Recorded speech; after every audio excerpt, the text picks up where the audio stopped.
ইয়াউমা ইয়াফিরুল মারউ মিন আখি, মানুষ তার ভাই দেখে পালাবে। আমি নিজের সাথে মিলালাম, আমার ছোট ভাইকে দেখে আমি পালাবো? আমাকে দেখে সে পালাবে?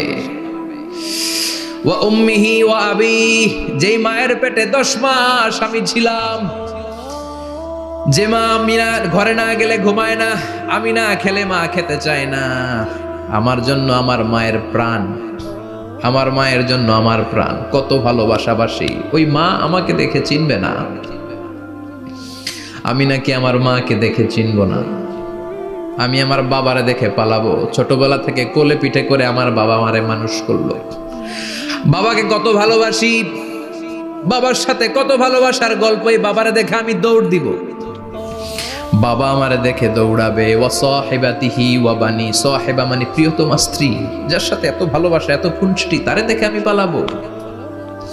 ওয়া বানি, আমার সন্তান, যেই সন্তানের জন্য আমি আমার জীবনও দিতে রাজি, ঠিক কি না?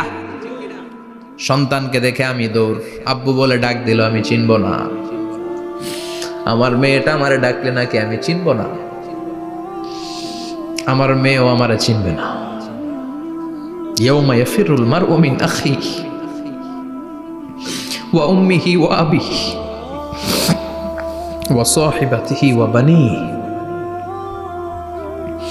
লিকুল্লি ইমরিইম মিনহুম ইয়াউমাইযিন শাআনুন ইউগনিহি। বিশ্বনবী বললেন, আয়েশা, সেদিনটা আজকের দিনের মতো নয়, ভয়ঙ্কর একটা দিন হবে। বাবা ছেলেরে চিনবে না, ছেলে বাবার চিনবে না, মা তার মেয়েরে চিনবে না, মেয়ে তার মারে চিনবে না। মা আর মেয়ের ভালোবাসার চেয়ে বড় ভালোবাসা হতে পারে? বাবা ছেলের ভালোবাসার চেয়ে বড় ভালোবাসা? স্বামী স্ত্রীর ভালোবাসার চাইতে বড় ভালোবাসা দুনিয়ায় আছে? স্বামী স্ত্রীরে চিনবে না, স্ত্রী স্বামীকে চিনবে না, বন্ধু বন্ধুরে চিনবে না, ইমাম সাহেব মুসল্লিরে চিনবে না, মুসল্লি ইমাম সাহেবকে চিনবে না, নেতা কর্মীরে চিনবে না, কর্মী নেতাকে চিনবে না। আমরা সবসময় বিপদে আছি, তবে 4টা কাজ করলে আমাদের বিপদকে কাটিয়ে দিবে কে? আল্লাহ। ঈমান আনতে হবে কার উপর? জোরে বলেন। ঈমানের পথে অবিচল থেকে আমার মরণ যেন হয়, ঈমানের পথে অবিচল থেকে আমার মরণ যেন হয়। তোমারই কাছে মিনতি আমার, তোমারই কাছে মিনতি আমার, মহামহিম দয়াময়, ঈমানের পথে অবিচল থেকে আমার মরণ যেন হয়। পড়েন আমিন। চমৎকার দোয়া হয়ে গেছে না? ঈমানের পথে অবিচল থেকে আমার মরণ যেন হয়। আবার পড়েন আমিন। তো যেই ইসলামী সঙ্গীতগুলোর, নাশিদগুলোর কথামালা সুন্দর, এগুলো আপনারা গাবেন, এগুলো হৃদয়কে টাচ করে। যেগুলো হৃদয় থেকে লেখা হয় এগুলো হৃদয়কে টাচ করে, যেগুলো হৃদয় দিয়ে বলা হয় এগুলো মানুষের অন্তরে যে টাচ করে, ঠিক কি না? বিশ্বনবী যা বলতেন হৃদয় থেকে বলতেন, প্রাণ খুলে বলতেন, প্রাণ থেকে বলতেন, যেটা মানুষের হৃদয়কে টাচ করত। আবার বিশ্বনবী কথা বলতেন কম, কিন্তু এটার অর্থ ছিল ব্যাপক। বিশ্বনবী বলতেন, ও তু জাওয়ামি আল কালিম, আমাকে আল্লাহ তাআলা জাওয়ামি আল কালিম দিয়েছে।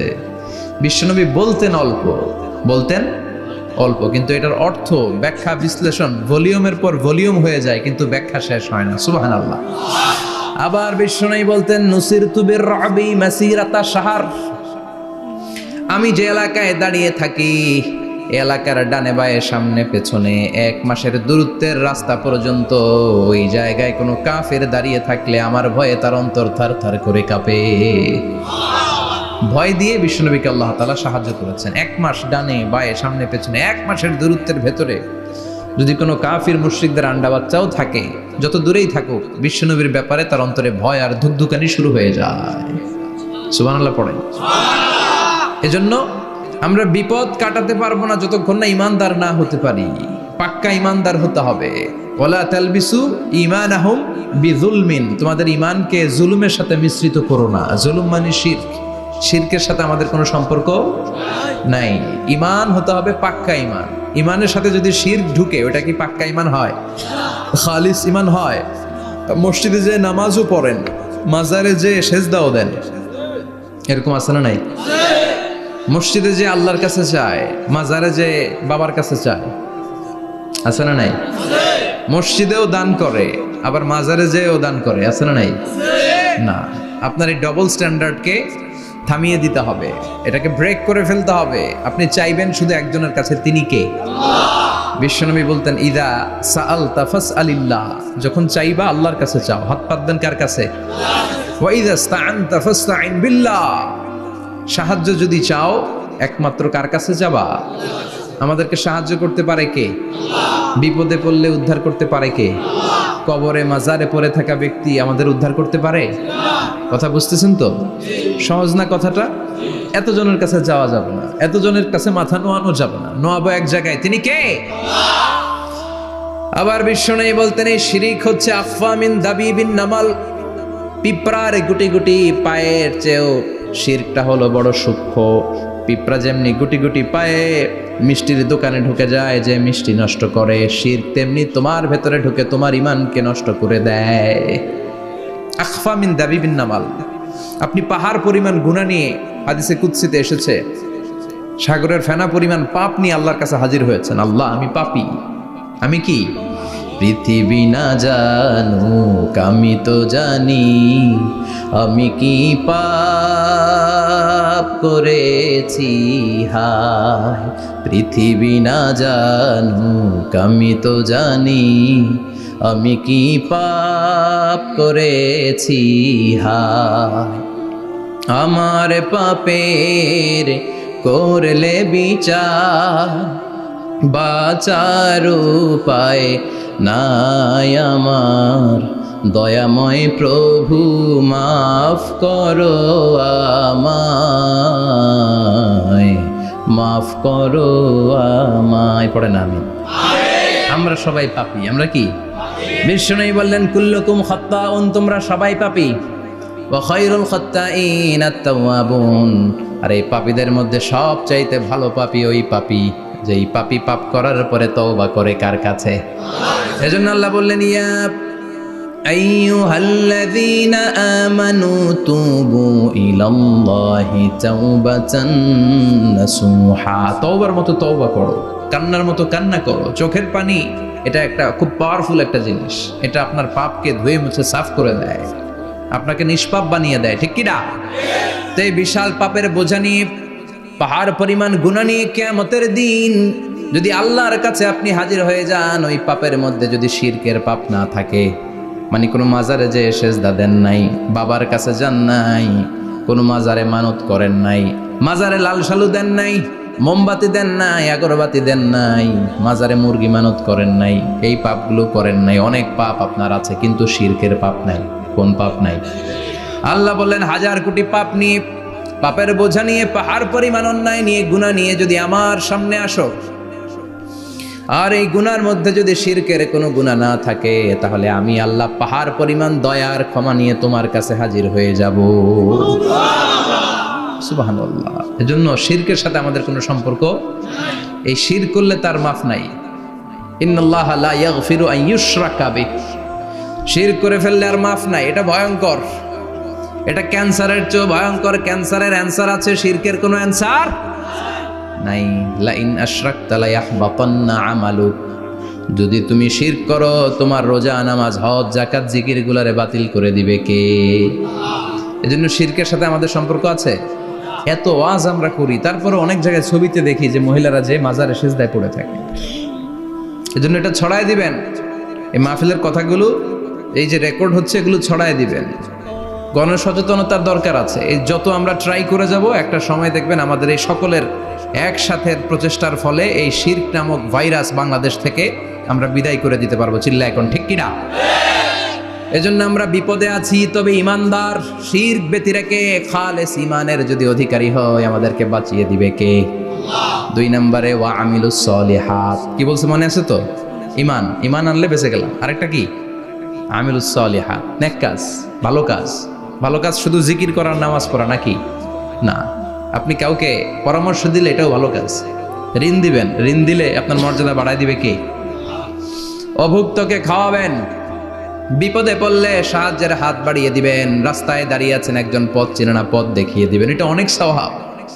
সূরা ফাতিহা একজনরে পড়ায় দেন, ওই লোক সারা জীবন সূরা ফাতিহা যতবার পড়বে তার একটা পার্সেন্টেজ সওয়াব আপনার আমলনামায় দিবে কে? তারপরে মানুষকে টাকা দিয়ে সাহায্য করবেন, অসুস্থ হয়ে গেলে রক্তের প্রয়োজন হলে গায়ের রক্ত দিয়ে সাহায্য করবেন, কবুল করবে কে? রক্ত দেয়া অনেক বড় ইবাদত, জানেন এটা? মুমূর্ষু ব্যক্তিকে যদি রক্ত দেন, আপনার এই রক্তের কারণে যদি কারো প্রাণ বেঁচে যায়, তাহলে আপনি কেমন যেন গোটা বিশ্বের সব মানুষের প্রাণ বাঁচিয়ে দিলেন। একজনকে বাঁচানো মানে সবাইকে বাঁচানো, একজনকে মারা মানে সবাইকে মারা। এজন্য বিশ্বনবী বললেন, আল ইনসান বুনিয়ানুম মারসুস, সব মানুষগুলো হলো আল্লাহর পক্ষ থেকে সীসা ঢালাই করা প্রাচীর। একজনকে নষ্ট করা মানে প্রাচীরটাকে ভেঙে দেয়া, ঠিক কিনা? তাহলে ঈমান আনতে হবে কার উপর? আর আল্লাহর সন্তুষ্টির জন্য সৎ কর্ম করতে হবে। তারপরে একে অপরকে ভালো কাজের জন্য পরামর্শ দেওয়ার দরকার আছে না নাই? হক আর সবর, আমরা হকের পক্ষে থাকবো, রাজি আছেন তো? আর আমরা সব সময় ধৈর্যশীল থাকবো, রাজি আছেন? ইন্নামা সাবর ইনদা সাদামাতিল উলা, বিপদের প্রথম ধাক্কায় ধৈর্যটা ধারণ করতে হবে। অনেকে বিপদ আসলে পেরেশান হয়ে যায়, চিল্লা ফাল্লা শুরু করে দেয়, কান্না শুরু করে দেয়, বিলাপ করে। বেশিরভাগ মহিলারা এটা করে, ঠিক কিনা? বিষ্ণুই বললেন, বিপদের প্রথম ধাক্কায় কেমন সবর করলা এটাই দেখার বিষয়। ইন্নামা সাবর ইনদা সাদামাতিল উলা, বিপদের প্রথম ধাক্কায় যে সবর ধরতে পারে সেই আসল সবুর, সেই আসল কি সবুর মানে ধৈর্য ধারণকারী। বিশ্বনবী দোয়া করতেন, আল্লাহ আপনি আমারে ধৈর্যশীল বানান। আল্লাহুম্মা জাআলনি সাবুরা ওয়াজআলনি শাকুরা, আপনি আমারে ধৈর্যশীল বানান, আপনি আমারে শুকরগুজার বানান। ওয়াজআল ফি আইনি সাগীরা ওয়া ফি আয়ুনিন নাসি কাবীরা, আমার চোখে আপনি আমারে ছোট বানান, মানুষের চোখে আমারে আপনি বড় বানান। পড়েন আমিন। আরো জোরে পড়েন আমিন। চারটা ওয়াজ খেয়াল থাকবে তো? আলামিন ভাইয়ের প্রথমে কি করতে হবে? ঈমান, ঈমানের পরে সৎকর্ম, তারপরে হক আর সাবর, এগুলো মেনে চলতে হবে। রাজি আছেন তো? আরো জোরে পড়েন ইনশাআল্লাহ। আসুন আমরা আল্লাহকে ফরমালি থ্যাঙ্কস দেই, শুকরিয়া জানাই, কালিমাতু শুকুর পড়ি, আওয়াজ করে আমরা পড়ি আলহামদুলিল্লাহ। পড়েন রব্বানা লাকাল হামদ হামদান কাসীরান তাইয়িবান মুবারাকান ফীহি ইয়া রাব্বি লাকাল হামদু কামা ইয়ানবাগি লিজালালি ওয়াজহিকা ওয়া আযীমি সুলতানিকা লাকাল হামদু বিল ঈমান লাকাল হামদু বিল ইসলাম লাকাল হামদু বিল কুরআন। প্রশংসা করলাম কার? জোরে বলেন কার? সব সময় প্রশংসা করতে হবে কার? সে আল্লাহর পাঠানো সব চাইতে দামি মর্যাদাবান আসমানি কিতাবের নাম হচ্ছে কি? চিল্লায় বলেন কি নাম?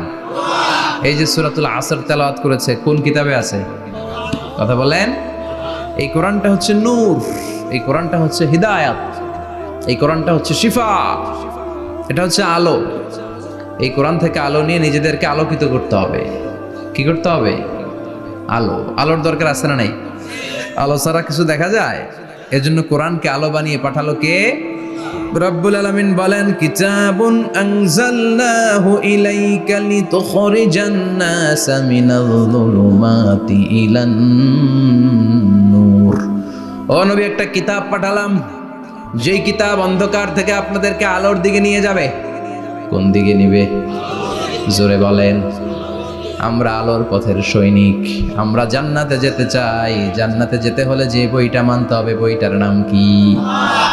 তাহলে কিতাবে আল্লাহ আলো দিলেন, আবার হেদায়েত দিলেন। আল্লাহ বললেন, যালিকাল কিতাবু লা রাইবা ফীহি হুদাল লিল মুত্তাকিন। হুদাল লিল মুত্তাকিন, a guide book to those who are মুত্তাকিন। তাহলে গাইড বুক পেলাম, আলো পেলাম, আবার এটার ভিতরে শেফা আছে। কি আছে? শেফা মানে সুস্থতা, শেফা মানে রেমেডি, শেফা মানে রিকভারি। আপনি অসুস্থ হলে সুস্থ করে কে? কোরআন পরে যদি ফু দেন, সুস্থ বানায় দিবে কে? নাকি তাবিজের ভেতরে ঢুকায় ঝুলাইবেন? ঝুলানো যাবে? পড়তে হবে। কি করবেন? যে ঘরে সূরা বাকারা তেলাওয়াত করা হয় সেখান থেকে শয়তান দৌড়ে পালায়, নাকি যেই ঘরে বাকারা ঝুলিয়ে রাখা হয়? হ্যাঁ, পড়তে হবে। পরে ফু দেন, সুস্থ করবে কে? এই কিতাবের সর্বপ্রথম যে সূরাটা আল্লাহ দিলেন, ভূমিকা সূরা, এটার নাম হচ্ছে ফাতিহা। ফাতিহা মানে কি? ভূমিকা। এই সূরাটা দিয়ে আল্লাহ এই কোরআনটাকে খুললেন। পুরো কোরআনে যা আছে এই ফাতিহার 7 আয়াতের ভেতরে তা আছে। আবার এই 7 আয়াতের ব্যাখ্যা শুরু করে দিলে 30 পারা কোরআন হয়ে যায়। কোন সুবহানাল্লাহ। আবার আল্লাহ এটার নাম বিশ্বনবী নাম দিলেন সূরাতুশ শিফা, শেফার সূরা। অসুস্থ ব্যক্তিকে সূরাতুল ফাতিহা পড়ে ফু দিলে সুস্থ করে দেয় কে? বুখারীর বর্ণনায় বিশ্বনবীর কিছু সাহাবারা মরুভূমিতে সফর করছিলেন। এক লোক অসুস্থ ছিল, কেউ কোনো জাদু মন্ত্র পড়ে ফু দিয়ে তাকে সুস্থ করতে পারছিল না। সাহাবারা বলল আমরা পারবো। সবাই বলল তোমরা বেদুইন, পারবা কেমনে? যাও মিয়া। সাহাবারা বলল আমাদের কাছে এমন জিনিস আছে, এটা পড়ে ফু দিলে অসুস্থরে সুস্থ করে কে? সবাই বলে তাইলে আসো সুস্থ করো। সাহাবারা বলে তাহলে আমাদেরকে খাসি দিবা 100টা, এক পাল ছাগল দিবা। কতিফু গানাম। বিশ্বনবীর এক সাহাবী ওই সাপে দংশন করা লোকটার পাশে বসে সূরাতুল ফাতিহা পড়ে ফু দিতে দেরি মুহূর্তের মধ্যে অসুস্থ ব্যক্তিটারে সুস্থ করে দেয় কে? বিশ্বাস হয়? হ্যাঁ, বাবুল ইস্তিশফা বিল কোরআন, কোরআন দিয়ে শিফা নেওয়া। কি নেওয়া? শিফা। অসুস্থ হয়েছেন, সূরা ফাতিহা পড়েন, সূরা ইখলাস পড়েন। বিশ্বনবীর হাতে একবার বিচ্ছু কামড় দিল, বিশ্বনবী সূরাতুল ইখলাস পড়লেন, সূরাতুল ফালাক পড়লেন, নাস পড়ে ফু দিলেন, ভালো করে দিল কে? আমরাও যারা অসুস্থ, আমরাও যদি ইখলাস ফালাক নাস পড়ি, ফাতিহা পড়ে ফু দেয়, আমাদেরকে ভালো করবে কে? বিশ্বাস হয়? বিশ্বাস হয় না কার? দেখি সবার হয়? আল্লাহ আমাদের বিশ্বাস কারো মজবুত করো। আরো জোরে পড়ি আমিন। আসেন আমরা সরাসরি এবার তাফসিরের দিকে যাই। আমি ছোট্ট একটা সূরা তেলাওয়াত করেছি, 11টি আয়াত বিশিষ্ট। সূরাটার নাম সূরাতু আল কারিয়া। কি নাম? সবাই বলেন, সবাই বলেন কি নাম? আল কারিয়া। মাক্কি সূরা। কি সূরা? সবাই বলেন। মনে রাখতে হবে এই যে উনি সূরা আসর থেকে কি বলল, কি পয়েন্টস গুলো নিয়ে যেতে হবে, যে এটা এটা এটা। সূরাতুল কারিয়ার কি পয়েন্টস গুলো কি নিয়ে যেতে হবে, এইটা এটা এটা। সূরা ফাতিহার মধ্যে আল্লাহ বেসিক কি কি পয়েন্ট হাইলাইট করেছেন, এগুলো আমাদেরকে শিখে যেতে হবে। তা না হলে শুধু আসলাম, স্লোগান দিলাম, কাঁদলাম, মোনাজাত ধরে জিলাপি নিয়ে চলে গেলাম, কোনো লাভ হইল? কথা বলেন। তো আমরা যে সূরাটা থেকে আজকে কথা শুনতে চাই, সূরাটার নাম হচ্ছে, সবাই বলেন, আল কারিয়া। আল কারিয়া মানে বিকট আওয়াজ। আল কারিয়া মানে কি? ভয়ঙ্কর আওয়াজ। ভয়ঙ্কর আওয়াজ শোনেন নাই কখনো? কোথায় শুনছেন?